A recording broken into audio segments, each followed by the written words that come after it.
आगे बढ़ते हैं। राहुल गांधी इस समय केंद्र सरकार पर हमलावर है। राहुल गांधी ने जिस तरह से ईडी के छापों के बहाने प्रधानमंत्री मोदी पर गंभीर आरोप लगाए, उससे यही साबित होता है कि ऐसी स्थिति में हम कह सकते हैं कि राहुल झुकेगा नहीं, ईडी रुकेगा नहीं।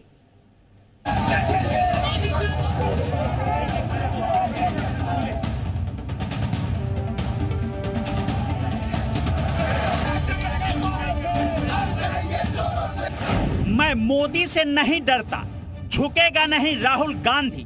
हम नरेंद्र मोदी से नहीं डरते हैं। मोदी सरकार के खिलाफ मोर्चा, याचना नहीं, अब रण होगा।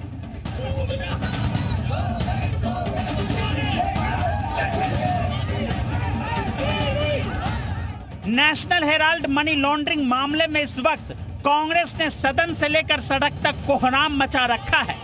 कांग्रेस को लग रहा था कि जबरदस्त हंगामा करने से मोदी सरकार दबाव में आ जाएगी और ईडी की कार्रवाई धीमी पड़ जाएगी, लेकिन देखिए, ईडी ने नेशनल हेराल्ड दफ्तर के कई ठिकानों पर छापे मारे और बिल्डिंग के एक हिस्से को सील कर दिया, जिसे लेकर राहुल गांधी पूरी तरह बौखला गए।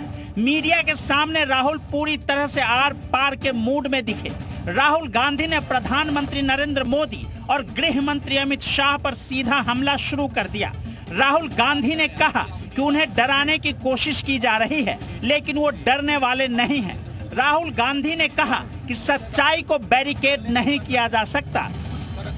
राहुल ने प्रधानमंत्री नरेंद्र मोदी और गृह मंत्री अमित शाह पर गंभीर आरोप लगाते हुए एक बार फिर कहा कि मोदी शाह लोकतंत्र के खिलाफ काम कर रहे हैं। कांग्रेस सांसद राहुल गांधी ने प्रधानमंत्री नरेंद्र मोदी पर यह भी आरोप लगाया कि उन्होंने केंद्रीय एजेंसियों का इस्तेमाल कर कांग्रेस और दूसरे विपक्षी आवाजों को चुप कराने की साजिश रच रहे हैं।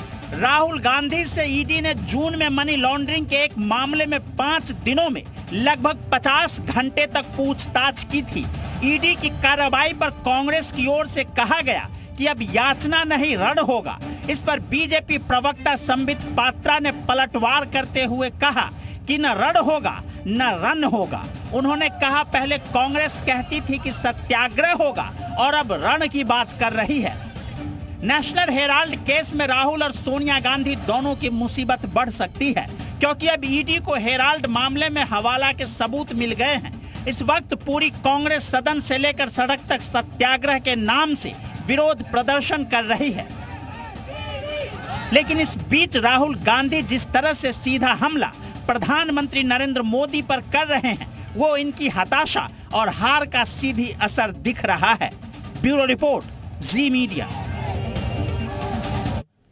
तो कांग्रेस के प्रदर्शन पर केंद्रीय राज्य मंत्री कौशल किशोर ने कहा है कि कांग्रेस को सकारात्मक और देशहित की राजनीति करनी चाहिए।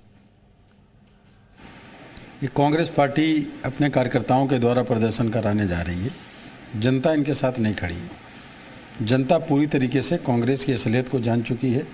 नेशनल हेराल्ड के मामले को भी पूरी तरह समझ चुकी है।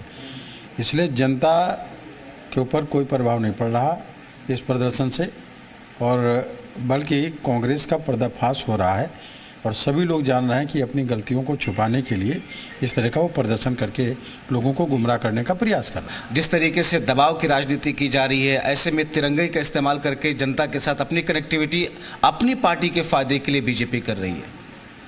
ये तो बहुत शर्म की बात है।